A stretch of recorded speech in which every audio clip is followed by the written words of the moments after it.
How's the One coffee? more sip. I'm just finishing it up. Never drink coffee. I mean, when we're doing classes, sometimes we do, if it's like a casual thing, tarot reading class or something in the membership, I'll drink coffee. But do you drink coffee when or you don't really drink coffee, but like, do you drink things or snack while you're on calls? I always snack. I don't snack. Not on calls. Chomping away. Never on a coaching call. No. How come? Because the call's not about me. The call is about the space that we're creating. And if part of my attention is on what I need and what I'm up to, then it's not good for the space. So Well, that's actually a good segue for what we're going to talk about today. let's do it. Okay. So we're going to talk about bringing your whole self to every situation, bringing your spiritual life everywhere you go, not compartmentalizing it, and how to do that as a professional. Because sometimes it's not appropriate. The full expression of all your inner beliefs. Sometimes you just got to be there to do the work. And a lot of people get hung up thinking, well, I have to leave everything that's important to me at the door when I sit down to do my work for most of my day, right? Most of my waking day is going to be spent doing something that's not aligned with who I actually am. That's a big problem. And we're going to solve it today. We're going to solve it. We're going to do our best. We're going to do our best. Okay, how about this? How about we're going to give you some things to consider, and then you can decide what is appropriate for you and your life. Because if you're new to, especially if you're new to Superabound and to the work that we do, nothing is here is ever meant to be prescriptive. We don't know your particular situation. We don't know what feels safe for you, what's aligned for you, what the rules and regulations of your particular business or industry might be. So we can only offer you our perspective from our own lives, from the lives of our clients, and hope that it gives you something to think about, especially if you are feeling like you really have to compartmentalize, or you've maybe chosen the path of total authenticity and it's not going your way. Which I've seen both. Okay, let's maybe talk about the first one. There was a period in my business where I was coaching a lot of professionals. I mean, I still coach a lot of professionals, but a lot of entrepreneurs. When I started to sort of transition the business out of pure relationship coaching and into working with entrepreneurs and business leaders, and you came on board, I went through this period of a couple of weeks where I would get on the phone with a client who, was very impressive, had all of the, awards and accreditations, and is that a word? Accreditations. Accreditations. They're smarter than me. My clients are all very, very smart. But what was happening is one by one, not every single person, but most of them were telling me that there was this kind of spiritual piece that they wanted to let in to their business. And I remember one person I was working with was a psychologist. She was very deep into astrology. And she said, I want to bring this into a piece of my business. Maybe not my mental health work, but like the business leadership work that I do. I want to like allow this to be a piece. And I know not everybody's going to be into that, but like I know there are people who are secretly very deep into it. And she was so nervous about what that would look like in her professional world, of what people were going to think about her. And then the next person and the next person and the next person were all very afraid of the perception in their circles and in their world. And the funny thing for me witnessing it was like every single one of these people across all of these different industries is struggling with the same thing, because they have been taught, and sometimes for very good reason, that their spiritual life should not have anything to do with their professional life.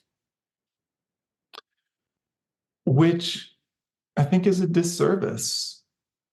because the mindset that you bring is split.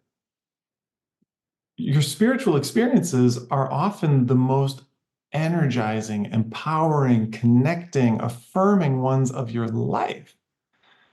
And to say that somehow, when you open the lid of your computer, as many of us do to start our day, or you show up in the office, that those need to be under the scenes, behind the scenes, under the surface. It just feels suffocating. It feels the opposite of life affirming. It feels life denying to do that. And so I think the what we want to explore here and open up with you is, how do you let those things shine through in a way that is situationally appropriate? Thank you for saying that, because that is what I'm sitting over here kind of twitching in my seat about. I have been on the receiving end, as someone who's not part of a mainstream major religion. I have been on the receiving end of like people kind of forcing their beliefs on me in situations where I didn't feel it was appropriate. And I think that that has probably caused a lot of us to not want to share those parts of ourselves, because it felt really um, rude, insensitive. I think what you said, even about like drinking of the of the beverages on a client call, it felt to me, I am a witch. I'm of the pagan faith. I do consider myself religious, but not in a way where I think that my religious beliefs should apply to everyone. We're not like a religion where we try to convert people, because it's actually really hard to be a witch. It's a lot of personal responsibility. I practice the religious part, so there's a lot of rituals and festivals, and it's a lot of work. Beautiful practices, but it is not like a show up once a week and have someone say something motivating and inspiring and, get your wafer and you're good. There's a lot of work involved. But one of the tenets that I do really appreciate about most pagan religions, I can't speak for everybody, is that it's really something that people kind of come to on their own. And therefore, I don't think about my beliefs as the ultimate truth that I have to educate everybody else about. I think about them as the things that give me comfort and the beliefs that are most supportive to me in my life. And it's actually been really a beautiful asset to my business, because I can see the perspective of other people with different spiritual beliefs, with different religious beliefs. I get to be sort of a really open, often ignorant person who's not going to try to apply rules that I don't have in my life to other people. So it's actually been a really helpful and positive thing for me.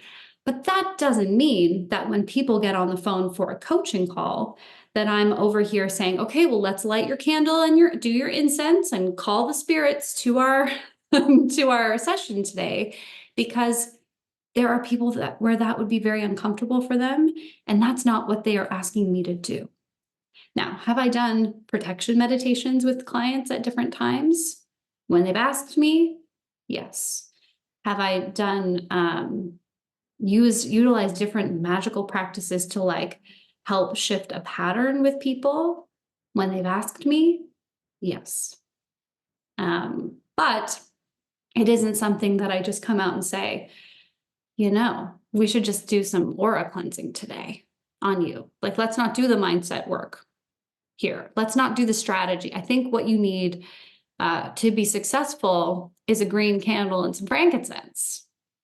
Let's just do that, because that is not the context. That wouldn't be situationally appropriate.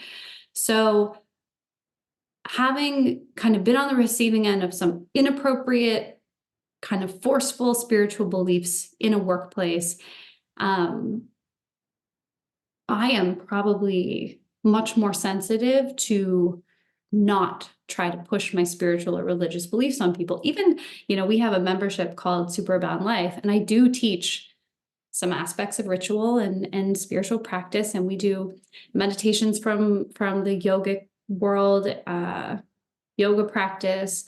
I know that those practices are not for everybody, but I make them available for the people who are interested in engaging with it, because I know that it's hard to sometimes find teachers. Sorry, rambles. Steve, thoughts? So I've kind of made it spiritually appropriate in some ways to do it. But I know that if you are, if you're a dentist, I don't know that it necessarily makes sense to pray over your client, or I don't know, like, what do you think? Well, it's really interesting because one of our values and one of our like core beliefs is that business is a spiritual practice.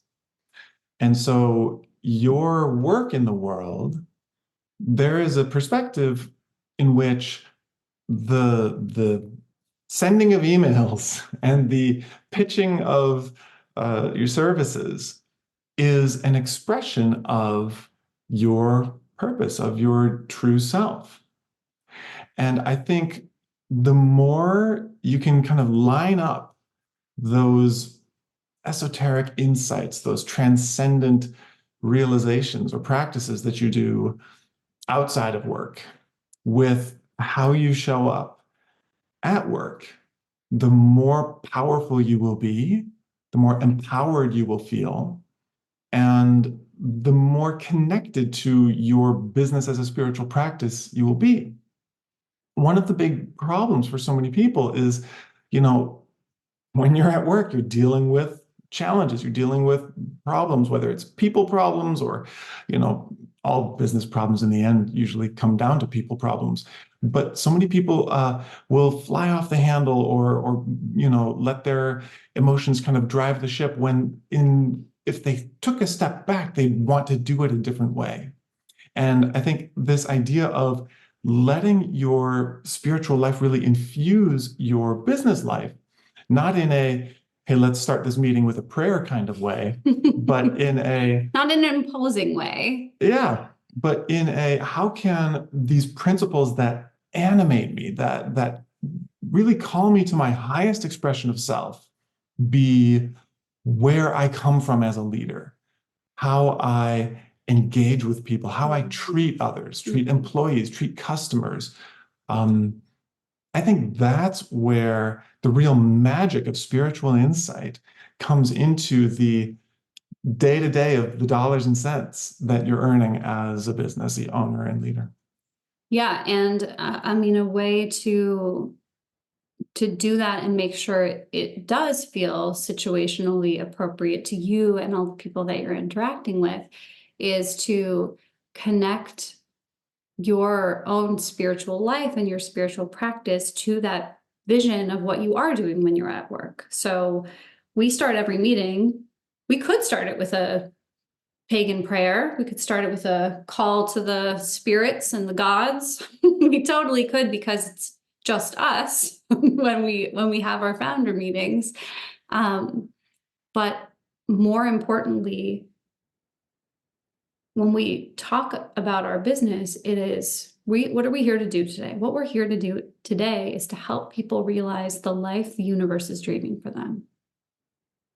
That, to me, is so deeply spiritual, and it doesn't require me to apply my beliefs to anyone else.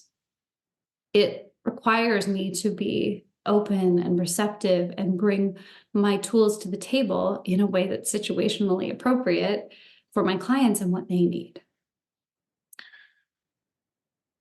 If we venture into some potentially dangerous territory and ask the question, what is spirituality in the end? Mm-hmm.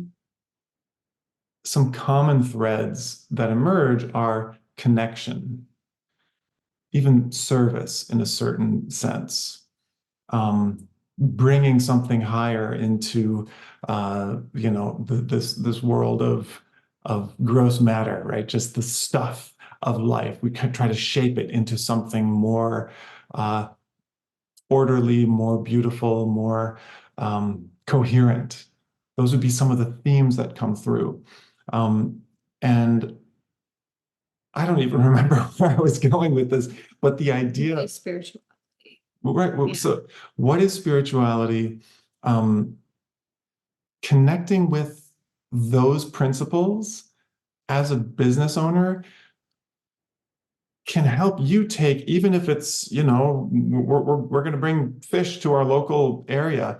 Why? Why does that matter? Well, we want to nourish the people. We want to be part of the community. These are some of the principles that you can bring to even your practice, so that, well, we have the best stuff. We have the best customer service. We have the friendliest staff. And the reason, yes, it will help us make more money, but also it will be spiritually fulfilling across these common elements of what makes it great to be alive. I think about, you don't have to have a defined spiritual practice or religion to be living a spiritual life. I think it really is about doing whatever you can do in a conscious way to live your values and live in alignment with your vision, whatever that is.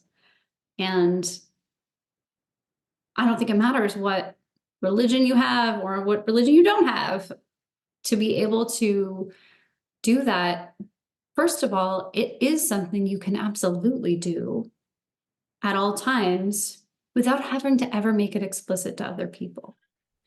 And so I think when it comes to the question of bringing your spirituality to work, it's more about the question than it is any particular answer. Like, what is it that matters most to you when you're dealing with employees, when you're creating new products? Why are you building your business? And how does that connect to these deeper realizations that you've had in your life? There's a connection there, there's an answer there. And rather than telling you that we know what that is, I think just supporting you in that quest, that desire to connect something that might be very esoteric, very all-encompassing, to something as concrete as a client conversation, as concrete as a product or design decision. That's why we spend a lot of time with leaders on what is your vision? What are your values? These things that are very, nebulous, even sometimes, not even real, right? The way that a lot of businesses treat them. It's like, well, whatever. We just have to have some values to keep our HR people happy. Those values can be powerful drivers of how you actually work and live in your business. And they can be informed by your deepest spiritual experiences. Yeah. And it's sometimes also helpful to have a community of other people that are grappling with this question. I realized when my clients one by one started to kind of bring this to me, I was like, I think we better do like a group call or a group retreat where we can talk about. It was kind of where the whole business as a spiritual practice, that idea came out. Was, yeah, of course it feels weird to compartmentalize part of yourself and feel like that doesn't belong in my uber professional life. Well, yeah, maybe teaching people about your faith does not belong. I agree. In most cases, unless that's your job, that's probably not really going to be situationally appropriate in most cases.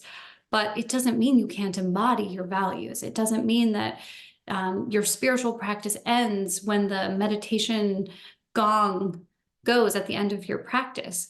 It does not have to be so compartmentalized. Who you are, if you allow yourself to be who you are,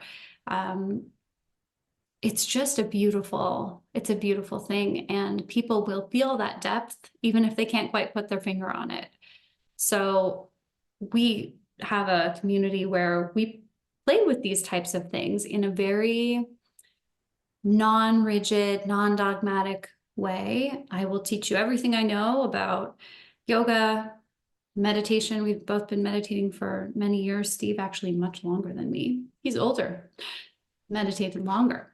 So we're going to be talking this month, if you're listening to this live, about the magic of the lower self, the nonverbal part of you, and how to use symbolism and different forms of like art and creativity to really speak to that part of you and connect with that to bring into being or to manifest what you want in your world.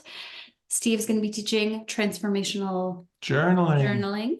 Journaling. What is that, Steve? Well, it's the power of the pen, the power of your ideas put in front of you, the questions that you ask, and your approach to answering them with the most wide open heart, with the most free-ranging mind, so that you can take what might be just on the tip of your tongue and actually make it conscious.